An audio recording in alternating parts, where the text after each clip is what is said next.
Sí, en esta lección queremos hablar sobre el tema dónde está la enseñanza de Dunamis en la cosmovisión cristiana. Entonces, cuando hablamos de la historia de la fe, tenemos nuestras raíces en nuestro árbol familiar, tenemos las raíces en Jesucristo, en los apóstoles, también en la Biblia y en el día de Pentecostés. Sí, y hay un versículo que para Dunamis en estas enseñanzas que son muy fundamentales. Y leemos estos versículos, Hechos 1, 4 a 5.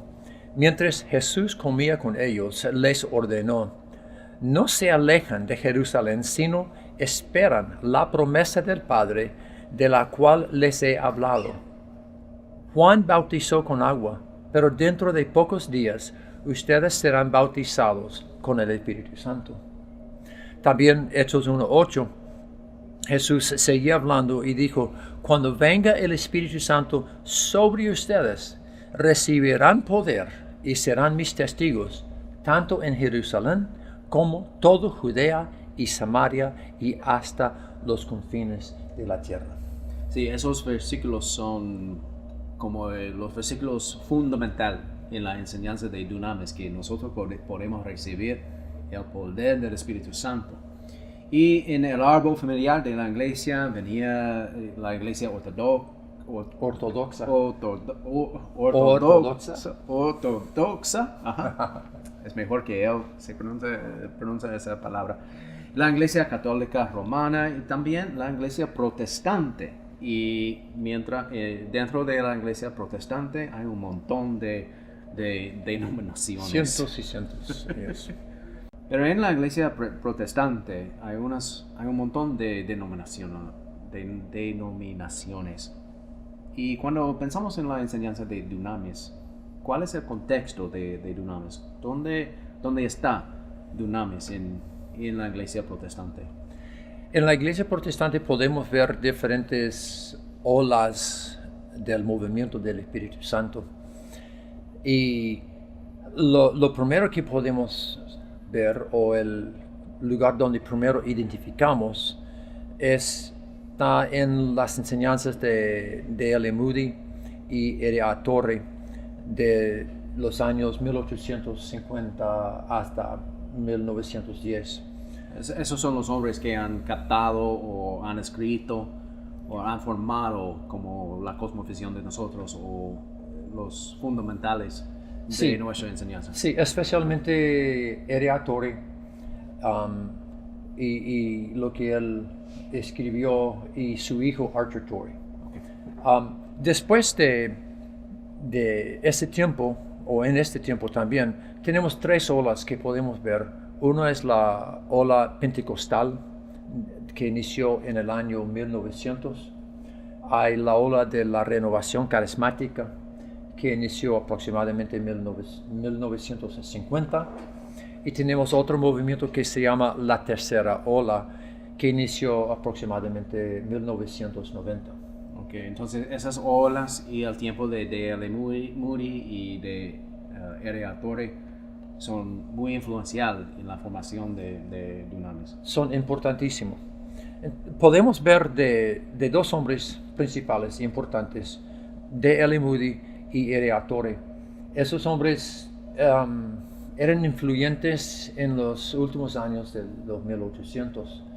Ambos querían más de Dios, ambos querían ministrar con poder, ambos reconocieron una necesidad del bautismo con el Espíritu Santo.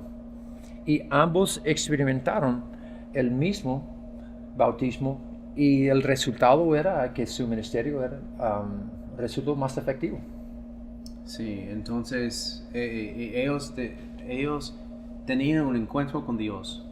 Ambos tenían ese encuentro que cambió el ministerio de ellos. Sí, de L. Moody, él estaba trabajando con un ministerio social y sentía de Dios que debería estar trabajando en lo que era el trabajo evangelístico. Y al recibir el bautismo del Espíritu Santo, bautismo con el Espíritu Santo, lanzó su ministerio evangelístico al nivel de todos los Estados Unidos y cambió la forma de evangelizar. Y entonces él tenía una experiencia. Una experiencia después o subsecuente de la salvación. De la salvación.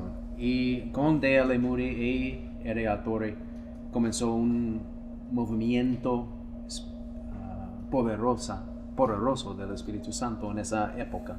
En esa época, en los últimos años, como de 1850 hasta 1910, había un mover muy interesante en nuestra cultura, en los Estados Unidos, Sí.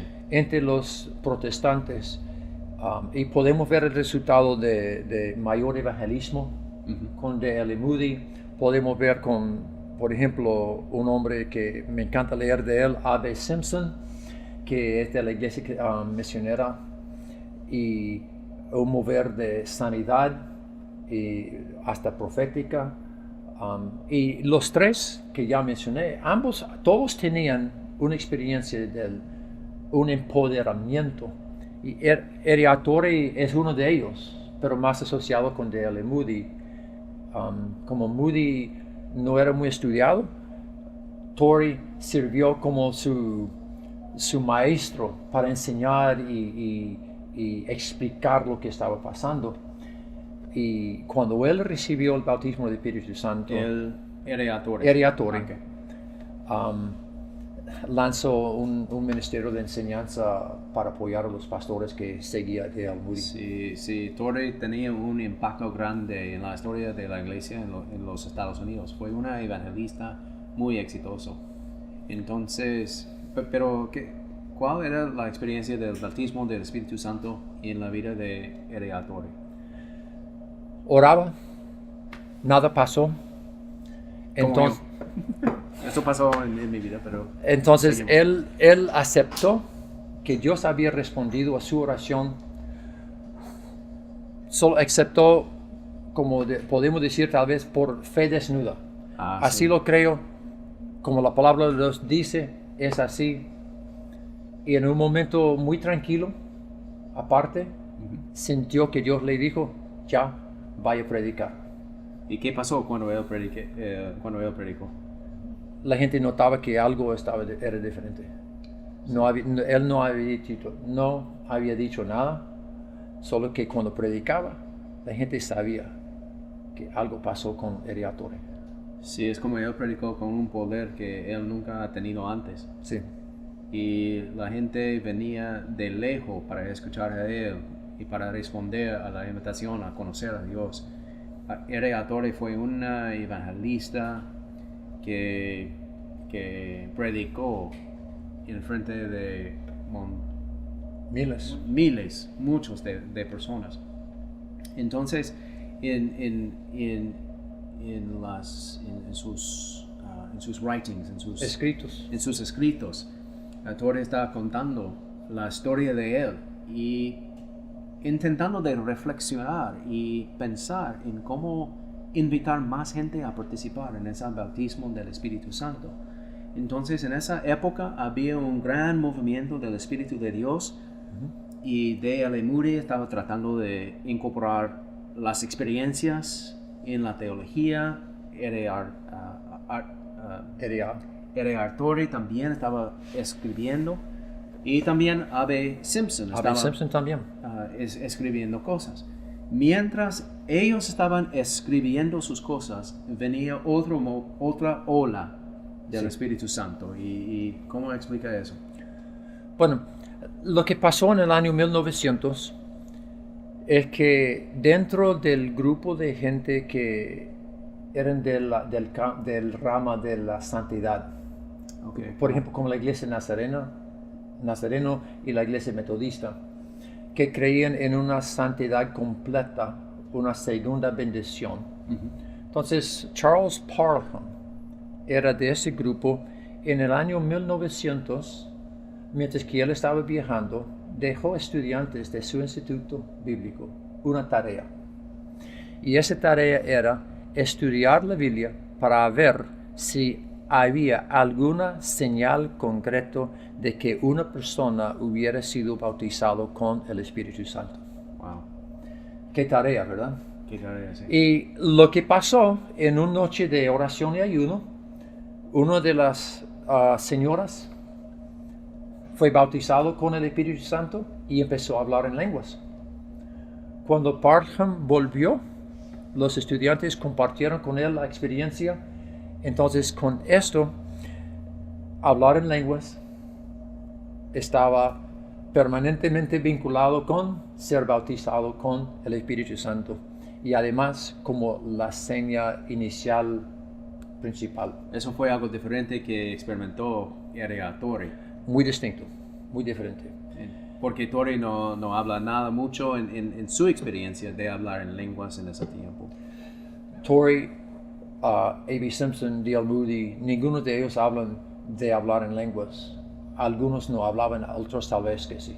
Sí. Y ese ocurrió en el año 1900. En el año 1906 había un impulso en ese mismo movimiento pentecostal que conocemos como Azusa Street o calle Azusa. Y ese es un avivamiento que ocurrió en Los Ángeles. El predicador era William Seymour. Él era un estudiante afroamericano, estudiaba bajo Parham. Sí. Y él llegó a Los Ángeles, empezó a predicar y gente vinieron de todas partes del mundo. El Espíritu Santo cayó de una manera muy fuerte, pero creó ciertos problemas y dificultades también. Sí, eso fue el nacimiento de todas las iglesias pentecostales. Todas las iglesias pentecostales que conocemos hoy en día, las iglesias modernas pentecostales, todos tenían su nacimiento ahí en ese momento. Okay. Y mencionó que habían unos problemas o un conflicto quizás con las tradiciones denominacionales o las iglesias más históricas. Sí. ¿Y qué pasó en ese conflicto? Bueno, hay varias cosas. Una cosa que empezó a afectar mucho era que las reuniones eran muy emocionales. Okay. Un cambio completo de la iglesia histórica. Sí. Donde hay una liturgia y fija. sabemos todo lo que va a pasar en esta hora. Sí.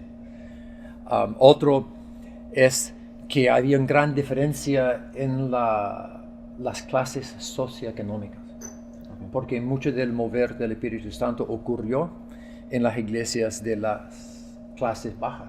Okay. Otro problema creado era que había una mezcla de razas. Sí, en los Estados Unidos eso fue un reto grande. Bastante radical, al punto que el mismo Charles Parham llegó a la iglesia de William Seymour y que le dijo, como hay afroamericanos y hay blancos en el mismo lugar, eso no es de Dios. Entonces, entre los mismos pentecostales había ese conflicto. Sí. Y otro problema era con el asunto de lenguas. Como la experiencia de Parham empezó a promover esta idea de que lenguas son la única señal auténtica de haber recibido el bautismo con el Espíritu Santo. Y creó muchas divisiones. Creó una actitud en los pentecostales. Somos los únicos que tenemos que tienen el Espíritu Santo. Ustedes no, porque no hablan en lenguas. Y creó una reacción entre las iglesias históricas hacia ellos. Sí. De una reacción de racismo y arrogancia intelectual. Nosotros somos los estudiados, ustedes no saben nada. Entonces, sí. Es como la reacción en la iglesia tradicional. Nosotros tenemos inteligencia. Nosotros tenemos estudios. Entonces hay una arrogancia. Sí. Un orgullo en eso. Entonces eso tenía un impacto en cómo relacionar los grupos antes de Azusa Street y los grupos que venían después de Azusa Street.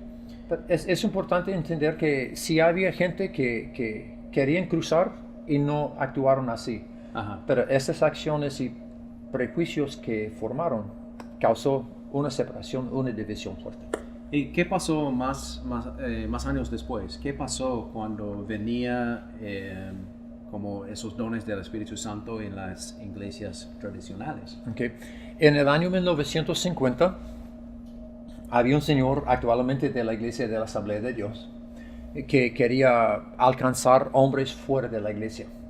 Y él formó lo que hoy en día conocemos como la Fraternidad Internacional de Hombres de Negocios del Evangelio Completo, o corto, la Fraternidad. Y ese hombre se llama Demos Shakarian. Y él empezó a reunir con esos hombres. Otro señor que se llama David Duplessis era un ministro pentecostal de Sudáfrica. Él empezó a compartir con las iglesias históricas, por ejemplo, en el Consejo Mundial de Iglesias. Él compartió de su experiencia del bautismo con el Espíritu Santo, hasta que tenía chance y oportunidad hablar al Vaticano II. Fue invitado a hablar al Vaticano II acerca de su experiencia del bautismo en el Espíritu Santo. Entonces, lo que estaba pasando, el Espíritu Santo estaba listando salir de las iglesias pentecostales. Y empezó a ocurrir. Empezó a ocurrir en lugares como la Iglesia Episcopal San Marcos, en Van Nuys, California, con Dennis Bennett, en el año 1960. Ocurrió con Louis Evans en el Bel Air Presbyterian Church en el año 63. Y después empezó a formar grupos. Sí, por ejemplo, en la iglesia presbiteriana y como el nombre de nuestra organización es Ministerios Internacionales Presbiterianos Reformados, y los fundadores de nuestro ministerio eran pastores presbiterianos, y ellos comenzaron a experimentar el bautismo del Espíritu Santo, a veces con lenguas, a veces no, pero ellos sentían rechazado por sus iglesias, por sus denominaciones. Entonces ellos formaron esa fraternidad o esa organización. Se llama Presbyterian Charismatic Communion. Entonces sí, nuestro nacimiento como ministerio tenía sus raíces en esa época. En esa época. Ese movimiento se conoce como la renovación carismática. Y empezó a cruzar muchas líneas de las iglesias protestantes y de la iglesia católica. También. Conocemos de la renovación carismática, que es un grupo católico carismático, y ese tiene sus raíces en la Universidad Duquesne en 1967. El Espíritu Santo se desbordó y había muchos laicos y muchas de la facultad que recibieron el bautismo con el Espíritu Santo allí.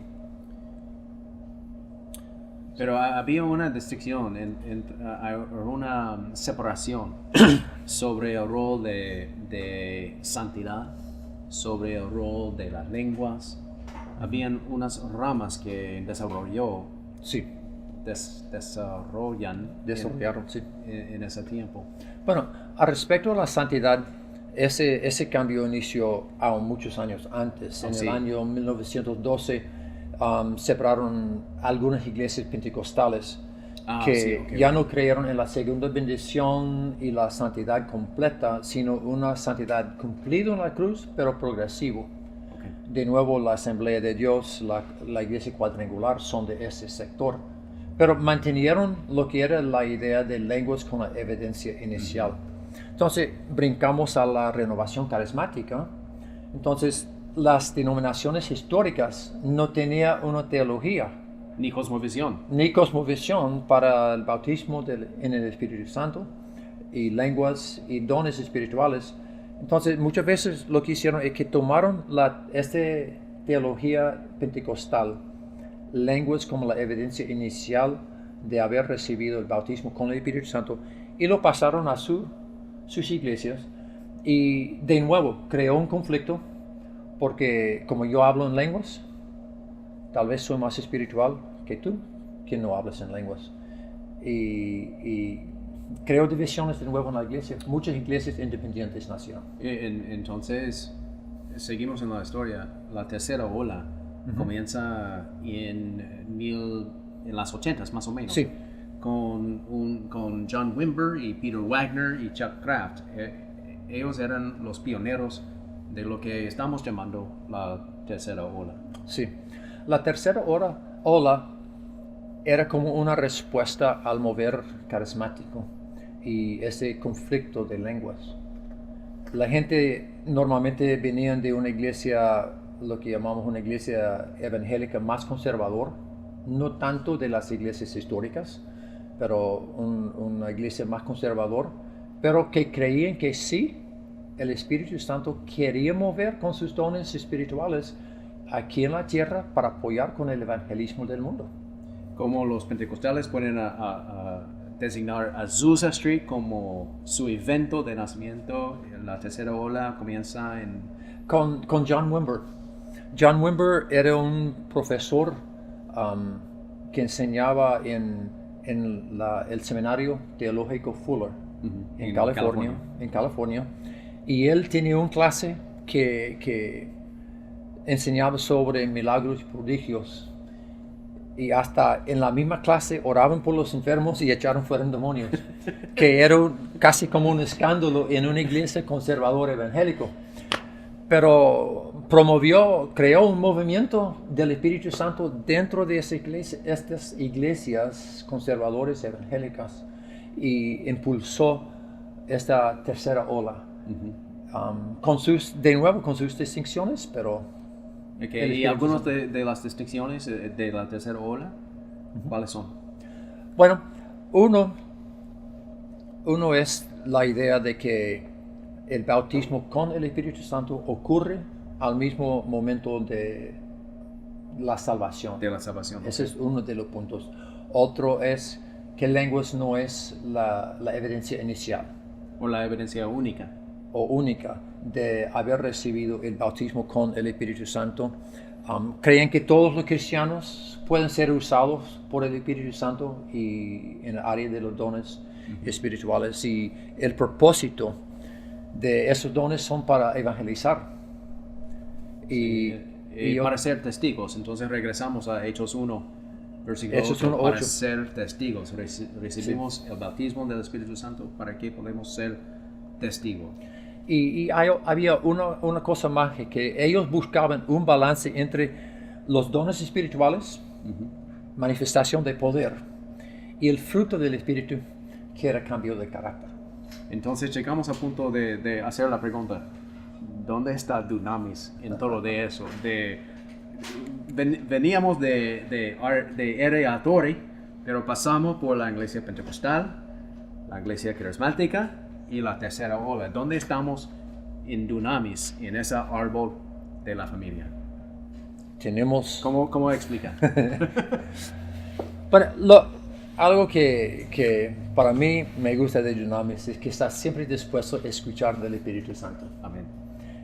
Entonces, por esa razón, encontramos que Ereatori tal vez sirve como las raíces principales, las enseñanzas de él, en particular de que el bautismo del Espíritu Santo es una obra del Espíritu Santo distinta y subsecuente a la salvación.